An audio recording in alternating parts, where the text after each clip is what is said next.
Bonsoir à tous, ravi de vous retrouver pour votre journal sur TV Sud Montpellier. Et dans les titres de ce mardi 10 mai, il y a la mobilisation contre les gaz de schiste qui continue au moment où l'Assemblée nationale se penche sur un projet de loi qui pourrait autoriser les forages expérimentaux. Pour les opposants, le message est clair, il faut interdire l'exploitation, mais aussi les explorations prévues pour trouver ces gaz et ces huiles de schiste. La rue Jean-Ben, au niveau du Mas de Grille, à Saint-Jean-de-Védas, interdite aux poids lourds depuis ce matin sur décision de la commune, ce qui ne ravit pas vraiment sa voisine, la ville de Montpellier.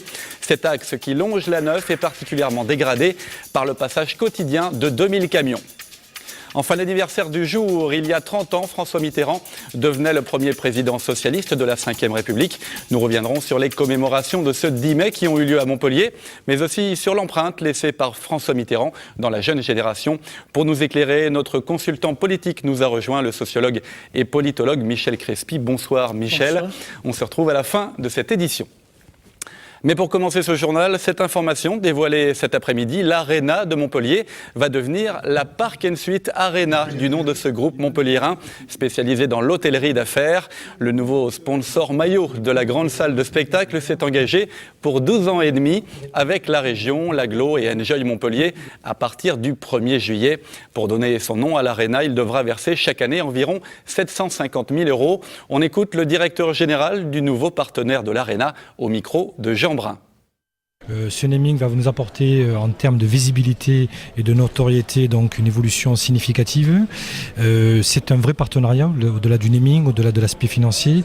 C'est un vrai partenariat qu'on a créé à ce jour qui vont satisfaire les deux parties de par les avantages qu'on pense en ressortir.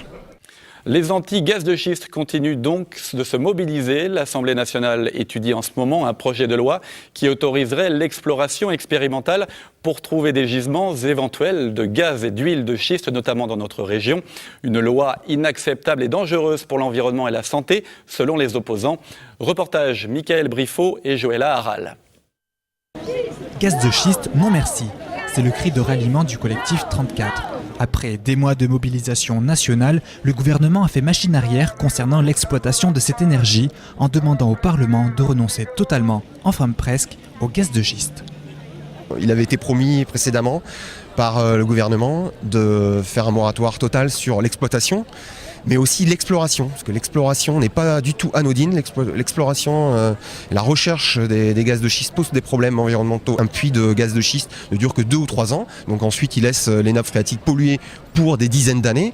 Donc nous on demande à ce que l'investissement soit dirigé vers des économies d'énergie et des choses comme ça.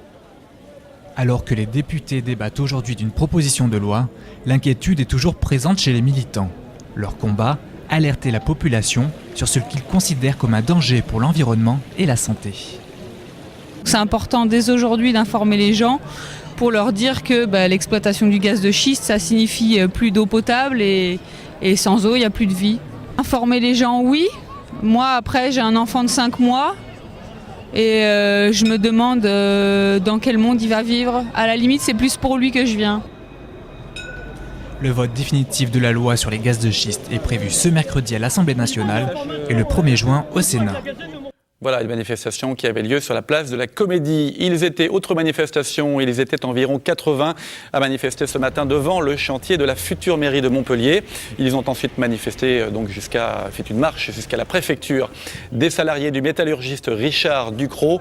Cette entreprise gardoise a été mise en liquidation judiciaire le 5 mai dernier, ce qui doit entraîner 300 licenciements. La société fait partie depuis à peine 6 mois du groupe Fayat, un poids lourd du BTP français. On écoute Richard Valmat, délégué CGT de l'entreprise Ducrot. C'était ce matin, écoutez. On est là pour bien faire comprendre à Fayat qu'il faut qu'il assume ses responsabilités. Le Code du travail dit qu'il doit financer à hauteur des moyens du groupe. Le groupe, il a les moyens, donc il prétend ne pas verser un seul euro pour le PSE. Pour les reclassements, c'est la même chose, il doit reclasser le personnel. Donc, soit il reclasse, et au-delà de ça, il paye. Il va payer parce que il s'est payé une boîte pour le plaisir de la détruire et pour faire des concentrations de marché, il est normal qu'il paye. Voilà, et le plan social chez Richard Ducrot est estimé à 12 millions d'euros. Vous l'avez sûrement déjà emprunté, la rue Jean-Ben. C'est cet axe souvent bloqué qui relie Saint-Jean-de-Védas à Montpellier au niveau du Mas de Grille. Une route très abîmée que la commune de Saint-Jean-de-Védas a décidé d'interdire aux camions depuis ce matin. Une décision contestée par la ville de Montpellier. Explication, Mouadelia Kabi, Michael Briffaut. Là, vous pouvez y aller, c'est un dessert local, vous pouvez y aller. Le message semblait bien passer ce matin à l'entrée de cette petite route très passante. Sur ces 300 mètres qui relient Saint-Jean-de-Védas à Montpellier en longeant l'autoroute A9, seules les livraisons restent autorisées. Pour les autres poids lourds, il faudra suivre les déviations, prendre l'autoroute ou faire demi-tour. Et ceux qui voudraient forcer le passage risquent 22 € d'amende. Autant dire que le choix est vite fait. Je crois que le moyen le plus simple pour les camions, c'est plutôt que d'avoir à payer un PV de 22 €, c'est de payer un péage à 4 €. La décision de la mairie devrait ménager la rue Jean-Ben, cette route communale qui supporte 20 000 véhicules, dont 2 000 poids lourds par jour. Résultat, la chaussée est très dégradée et le risque d'accident est bien présent. La réfection de la voie coûterait 800 000 €, une charge que la mairie de Saint-Jean-de-Védas ne veut assumer seule, la rue ayant un intérêt intercommunal. L'interdiction est contestée par la ville de Montpellier et un bras de fer est engagé entre les deux parties. La rue Jean-Ben appartient à la commune de Saint-Jean-de-Védas. C'est Madame le maire qui est responsable de l'état de l'entretien de cette voirie et qui serait responsable d'un accident survenant dans cette voirie. C'est quand même un comble que nous n'ayons pas, que nous ne puissions pas nous prononcer sur le pouvoir de circulation. Savez-vous que la ville de Montpellier nous a menacés de contester notre arrêté au tribunal administratif si nous avions l'outrecuidance de prendre un arrêté pour interrompre la circulation. Ça n'est pas une manière de traiter son partenaire. Les grands gagnants devraient être les automobilistes qui pourront circuler plus sereinement. Une affaire à suivre donc. Sport avec encore un match décisif pour le MHSC. Demain soir, qui reçoit les Bretons de Lorient à 19 h à la Mosson. C'est la 35e journée de Ligue 1. Il reste 4 matchs au total. Montpellier est 10e au classement, Lorient 7e. Une rencontre qui sera marquée notamment par le grand retour d'Emir Spajic qui était suspendu pour 7 matchs. On écoute Mapou Yangambiwa, prêt à affronter le Lorientais Gamero, le 2e meilleur buteur du championnat. Écoutez. C'est un très beau joueur, donc il faut juste être un peu plus vigilant comparé aux autres. Et après, c'est le second meilleur buteur, donc c'est aussi le moyen de prouver notre défense, notre équipe, qu'on peut tenir face à lui ou face à Lorient. C'est parti pour les photographies depuis ce week-end et ça va durer jusqu'au 22 mai, les 11e rencontres photographiques de Montpellier. C'est une quinzaine d'expositions mais aussi des projections et des rencontres avec les photographes. Visite guidée avec Romain Bassac et Nouria Kazakou-Berta. Ici, pas de clichés d'appareils jetables. On parle d'art photographique. Les photographies, toujours tremplin de notoriété, offriront l'occasion aux curieux de découvrir des talents méconnus. Mais pas seulement. Ce qui passe autour dans le festival, c'est-à-dire la lecture de portfolio, un marché de photographie où les photographes peuvent vendre leurs œuvres originaux, des workshops, des choses comme ça. Le thème, exacerber via la photographie des instants de vie banals, rendre déstabilisant la simplicité par des jeux de lumière, de perspective, de netteté. Toutes les ficelles artistiques du métier sont tirées pour nous faire rêver. Il y a des photographies intenses qui donnent à réfléchir. Ça vaut le coup d'y jeter un œil, d'imaginer. C'est très enrichissant pour l'imagination. À la suite de cet événement seront décernés 3 prix récompensant les plus talentueux. Mais la reconnaissance n'a jamais été le moteur des artistes. Je viens pas pour ça, moi je viens, comme je vous dis, pour montrer mes images d'abord. Si ça arrive, tant mieux, si ça arrive pas, tant pis, moi je continue ma route. Les expositions Boutographie prennent place au pavillon populaire et à la galerie Saint-Ravi jusqu'au 22 mai. Retrouvez le programme complet sur le site boutographie.com.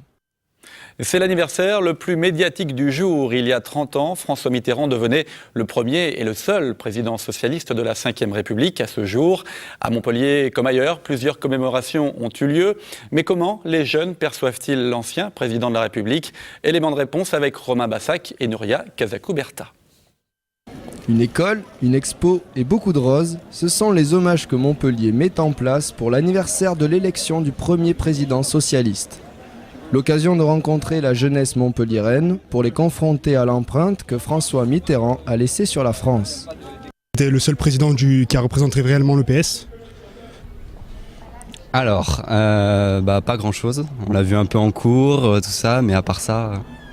Je le connais parce qu'il a été président il y a 30 ans de ça, mais sinon je ne connais pas plus que ça.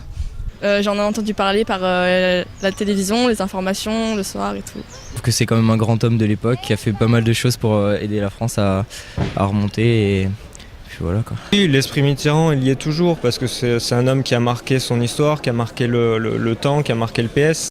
Mais une empreinte qui s'estompe peu à peu et que le Parti socialiste tente de raviver à l'approche de 2012. Aussi quoi de plus judicieux que le baptême d'une école pour sensibiliser la nouvelle génération à la mémoire de cet homme et du symbole socialiste qu'il représentait. Donc je crois que ça fait 30 ans, mais ces 30 ans, nous y sommes très fidèles, car je crois que François Mitterrand a permis, non seulement c'est en dehors du fait que c'est lui le seul et unique président de la République de gauche, il a surtout il a fait comprendre aux Français que l'alternance, non seulement l'alternance est possible, mais même que dans une démocratie, l'alternance au contraire est souhaitable. Et pour découvrir ou se souvenir, jeunes et moins jeunes, peuvent se diriger vers l'hôtel de ville pour une exposition de clichés historiques des visites de François Mitterrand à Montpellier. Une fois n'est pas coutume, toutes les pensées des fidèles au Parti socialiste convergent sur un seul homme, Tonton, comme il se plaise à l'appeler. Bonsoir Michel Crespi. Sociologue, politologue, vous nous aviez notamment accompagné anciennement sur 7LTV pendant les régionales l'an dernier. Alors que représentait pour la gauche cette victoire de François Mitterrand en 1981 quand il devenait pour la première fois président de la République ? Vous l'avez dit, c'est la première victoire de la gauche sous la Ve République. Et même si on accepte Auriol et des gens un peu particuliers, ça remontait en 1936. Donc ça a été vraiment une rupture avec 25 ans de gouvernement de droite et ça explique la façon dont la population a réagi à ce moment-là. Il y avait un engouement important, oui. Une grande attente aussi de la part des gens. Oui, il y avait énormément d'attentes. Vous connaissez l'épisode typique, à Paris, les gens se sont réunis et puis il s'est mis à pleuvoir et quelques-uns ont crié Mitterrand du soleil. Et ça me paraît très représentatif de l'immense espoir que Mitterrand suscitait. Les gens lui demandaient tout à un certain moment. Et forcément, à un certain moment, quand on veut tout, on est déçu. Alors en local, comment justement cette première présidence de François Mitterrand a-t-elle été perçue ? Localement, ça n'a pas été très différent de ce que ça a pu être dans le reste de la France. Je ne crois pas qu'il y ait eu de retombées locales très particulières. Mitterrand n'était pas un méridional, il n'avait pas de lien avec la Méditerranée. Lui, c'était plutôt l'Atlantique quand il allait quelque part. Le Sud-Ouest ?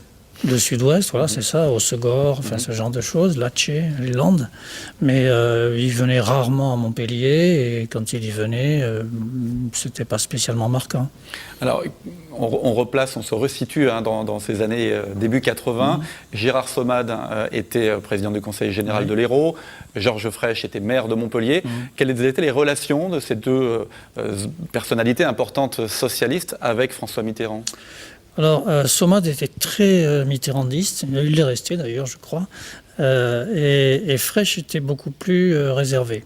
Frêche n'avait jamais, alors que Sommade était l'un des leaders de la tendance Mitterrand avant même l'élection de Mitterrand, Frêche lui était tendance Monroy, à l'époque il y avait des tendances très précises, et il n'a jamais vraiment été très proche de Mitterrand. Et Mitterrand n'a jamais voulu non plus nommer par exemple de ministre Hérolté, parce qu'il ne voulait pas nommer Frêche et il ne voulait pas nommer un concurrent de Frêche. C'était deux fortes personnalités aussi qui s'entrechoquaient quand même. Oui, sans doute. Et puis Mitterrand pensait que Frêche n'était pas contrôlable, qu'il pouvait à tout instant dire quelque chose qui, venant d'un maire, pouvait passer, mais venant d'un ministre, ne l'aurait pas pu. Et Frêche était trop indocile pour Mitterrand. Georges Frêche disait d'ailleurs que c'est effectivement François Mitterrand qui avait bloqué une éventuelle carrière nationale. C'est tout à fait exact. Au moins à 2 reprises, le nouveau Premier ministre s'est présenté dans le bureau de Mitterrand avec Frêche sur la liste des ministres et les 2 fois, Mitterrand l'a rayé, oui. Alors, comment jugerait justement François Mitterrand ces guerres internes qui sont présentes évidemment dans le département de l'Hérault avec une fédération sous tutelle, mais aussi de façon plus générale au niveau national, ces guerres internes au PS, comment les percevrait-il François Mitterrand à votre avis? C'est très difficile de faire parler les morts.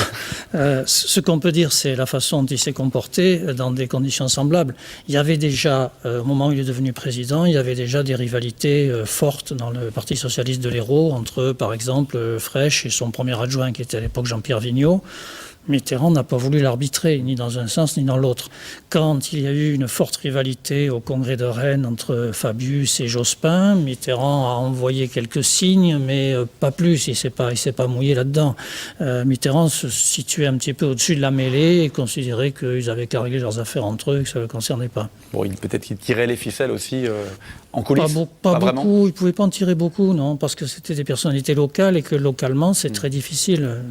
Un mot de l'héritage de Mitterrand, quel est-il, autant au niveau politique que sociétal?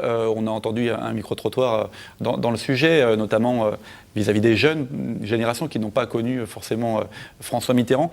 Qu'est-ce qui reste du mitterrandisme? Il reste beaucoup de choses, et ça serait très long de les énumérer. Il reste, les grands éléments. La liberté des ondes. Je pense que c'est très important parce que jusqu'à ce moment-là, voilà, l'État avait le monopole total de l'audiovisuel et il y a eu une grande libération.